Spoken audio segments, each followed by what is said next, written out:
fact, the BLE, Brotherhood of Locomotive Engineers, always boasted the fact that they never had struck against Illinois Central, and they have until this day, even when us firemen went out. On a couple of occasions, the engineers didn't go out. I'm not necessarily faulting them, but it raises questions in your mind. So the 1911 strike came and it went, and it left a lot of wounds. It left a lot of scars. It left a few people in town working on the railroad who for years and years were known as, to use a sinister word, scabs, because they came here to work during the strike.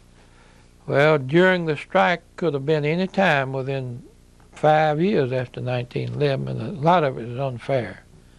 Most of them, those who were brave enough to stay, lived through it, and in later years, like 30 or 40 years later, their families were forgiven for that bit of impropriety.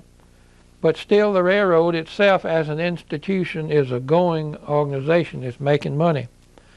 After the 1911 strike, the president of the railroad comes through Water Valley and announces that he appreciates what the merchants and the people, the loyal people who didn't attempt the 1922 strike, the loyal employees, he's so proud of them that he is going to enlarge the shop at Water Valley, put some new tracks in the switching yard, and the car shop got an order for like 400 new cars.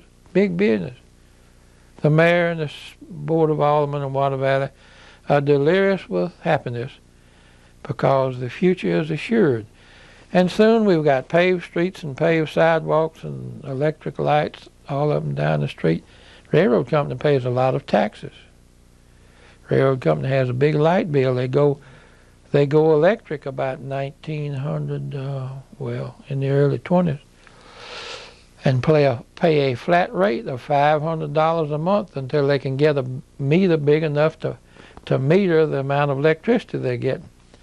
So they're big taxpayers. They pay for a lot of service in the community, and they provide millions of dollars in wages for the employees, and provide most of us with a home in that our parents could work. So it's a viable institution. It's healthy, and it continues thus until the Depression comes on in the 30s.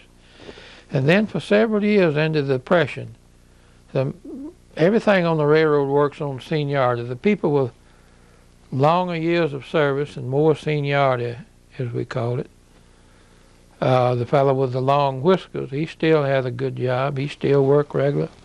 He still could eat well, have a new car occasionally. But as the 30s progressed, times got harder, and we knew at home that our daddy, our father, was cut off the extra board at times from a fireman. Never worked as an engineer in that period, although he was promoted to an engineer in 1930.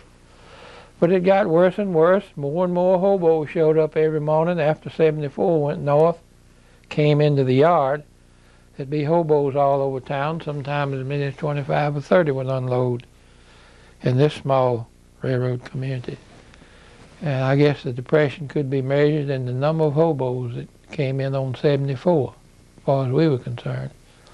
But the trains keep running, and them that have seniority keep eating, driving. And since everybody's kind of poor for a while there, it didn't hurt too bad, especially if you're out here in the country, could make a crop. So the railroad continues on, and it's viable.